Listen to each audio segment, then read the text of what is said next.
time for perhaps my favorite segment for each sports season. For better or worse, your complete overreactions to Texas Rangers opening day. There are already, We're going to be a good rebounding team. And an astonishing amount. Yes, that was one of our bold overreactions for the Mavericks, and that did not work out. Well, Mike's right, though. The Rangers are a good rebounding team. It started off rough, and they were like, we got to rebound from this. All right, we're down 5-0. And then they got into the dugout and said, let's score 9 this inning. Yeah. Dude, hey, Mike. It feels like a strategy we should implement more. Here's the thing that, I really loved about that yesterday. They did it with 1 home run.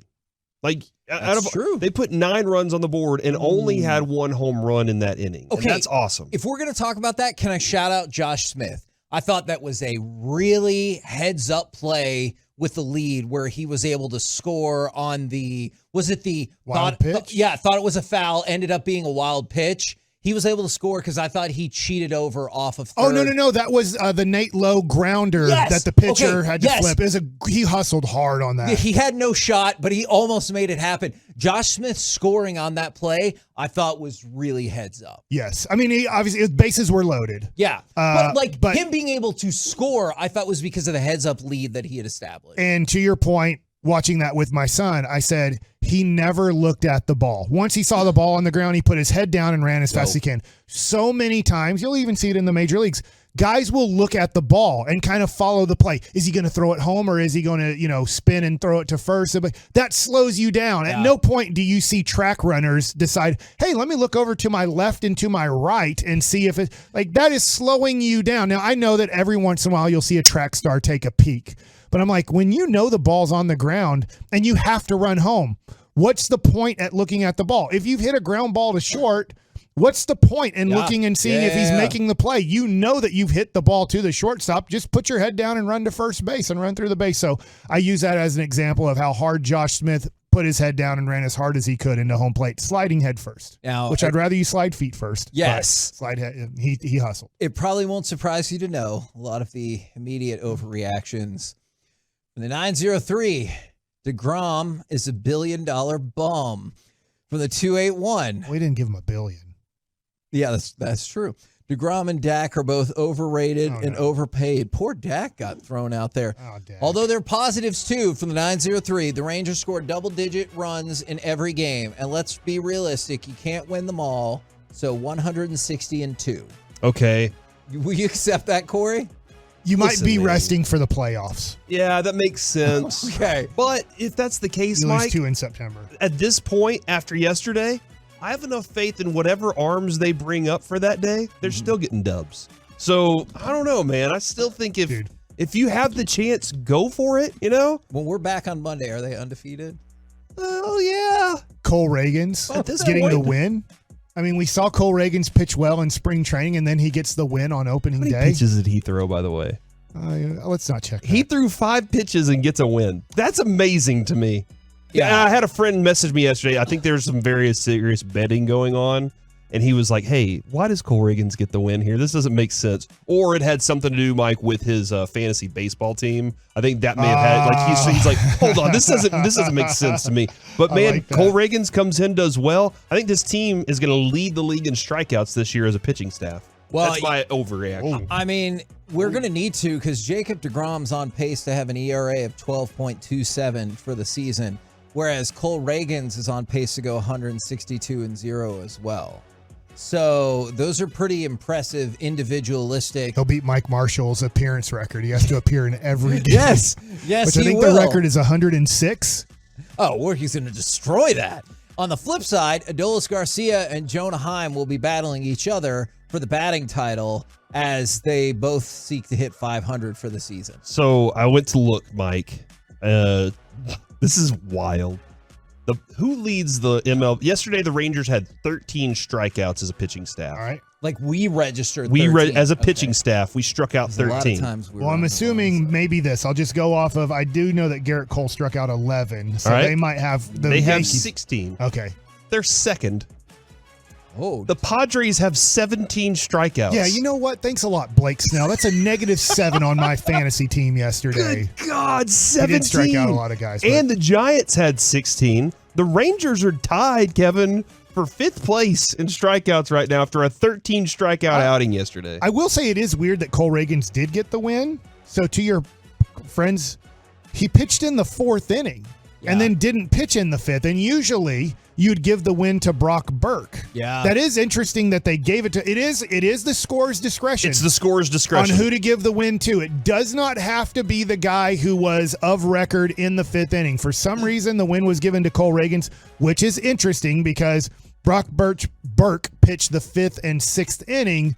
So that's always an interesting scorer's discretion. And if I was the keeper of the wins and losses, I probably would have given it to Brock Burke. Now, somebody asked how many strikeouts is Jacob deGrom on pace for? I don't think you'll like my answer. It's 231 because I'm factoring in a max of 33 starts, whereas Cole Reagans as a reliever could theoretically get into every single game. All right. So if it's a different deal, then it's, I don't know, 1,124, something like that, maybe 1,134, more than 1,100 strikeouts, but he will not get that many appearances. Corey, I did the math because usually we ask Kevin and he feels like he's a math wizard, and I wanted to really show him up here. All right, let's do it.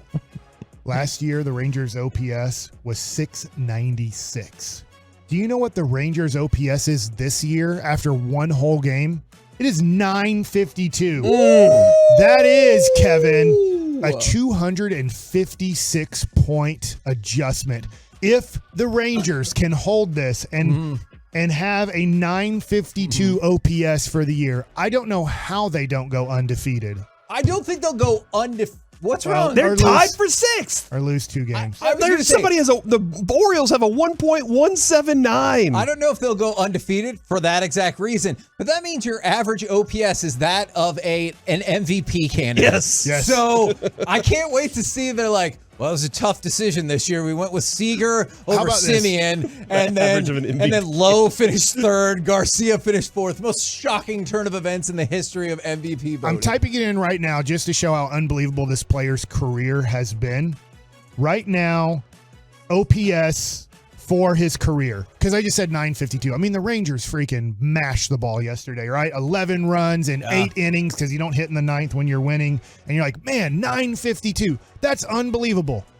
So far in Mike Trout's career, with 5,094 at-bats, he has a 1.002 OPS. So, I mean, he's played now in 10 plus years. I don't know, there's been injuries, there's been obviously COVID and stuff like that, but in over 5,000 at bats, his OPS is 1.002. Just to give you an idea of Mike Trout versus what you saw yesterday, his OPS is higher than what the Rangers did yesterday as a team. Overreactions for better or worse from opening day from the 469. Rangers still have no pitching from the 214. World Series or bust. And then I hate to use too much logic in this segment because this is a really fun segment. Were you concerned, though, about the deGrom outing, or did you think he didn't get hit hard? I know Bochy all the same. Bochy did say that. Bochy did mention, hey, some of those hits weren't like the strongest of hits. Do you want to hear from him? Cut number 6 right here. We have Bochy's thoughts on deGrom's outing yesterday. Probably wasn't quite as sharp today. That's fair to say. They did throw out some good at bats, but also, he had some bad luck too with some balls that got through. But you know what? The guys rallied, and I mean, what an inning! Just had some great at bats in that big inning there, and that's a great win, especially on the opener. It's so exciting out there. The guys were all excited, and again, after a tough start, it's a great way to finish it.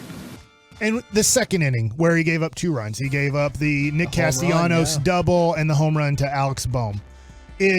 Castellanos hit the ball off the end of the bat, and it ended up going into the right field corner for a double. So I can understand that ball wasn't hit very hard. The first hit he'd given up. Well, Bohm obviously hit the ball hard. It went, 390 feet. I don't know the exact distance, but it obviously went over the fence. What was interesting to me watching highlights yesterday in Major League Baseball is, have you heard, you have to throw in the upper tier of the strike zone? For years now, we've heard, I would say for a good 4 years, we've heard, do not throw in the bottom part of the strike zone. That's where all home runs are hit. Throw in the upper. part of the strike zone.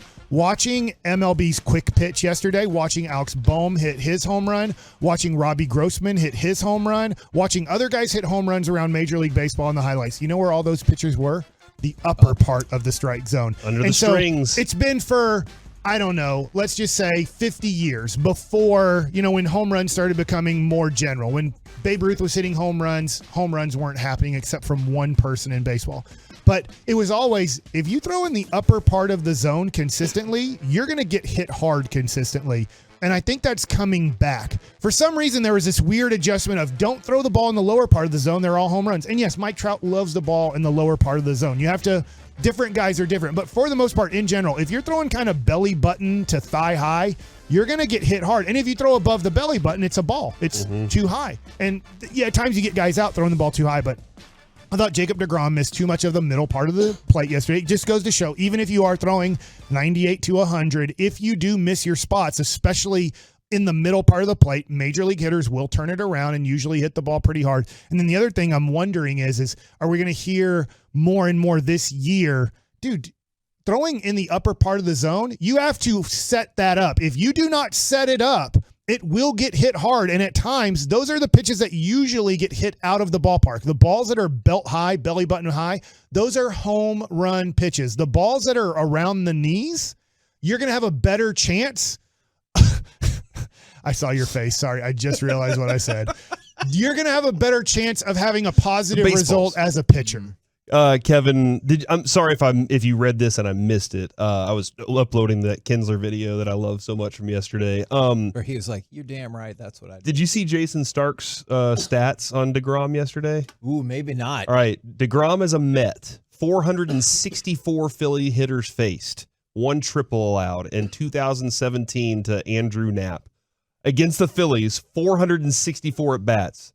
deGrom as a Ranger in 1 inning gave up 2 triples to the Phillies in a row. And so that was kind of one of those this isn't going to be great. This isn't going to work out for us. Well, then you're not going to like this from the 6A2. I thought, oh, awesome. Another stud that gets to Texas sports and forgets how to play. Oh, my gosh. But from the 614, 90 wins, and we make the ALCS is their overreaction. And from the 214, Robbie Grossman's on pace, of course, to hit 162 home runs. The most runs the Phillies allowed in any inning last year, 7.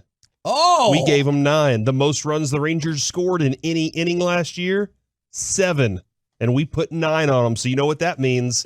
That means we're winning the damn World Series. I think that means we're losing the World Series and that the Phillies will win 68 games this year. Let's just go ahead and Freaky Friday. Right it's Freaky Friday, this thing, right? I don't know about Freaky Friday. Now we're going to make it to the World Series, and the Phillies are going to win 68 games. We're out of time. But I would say I like crisscross more. Looking at game log, which is not fun to look at because there wasn't a lot of games last year that deGrom pitched in. Yeah. But I would say there's a high likelihood the Rangers win the next deGrom start. Okay. So it's not like you usually see. Now, late in the year, he did. Lost 2 games back-to-back on September 24th and September 30th. But it doesn't happen often. But literally every game he pitched last year where his team lost, because he didn't get the loss last year, he won the next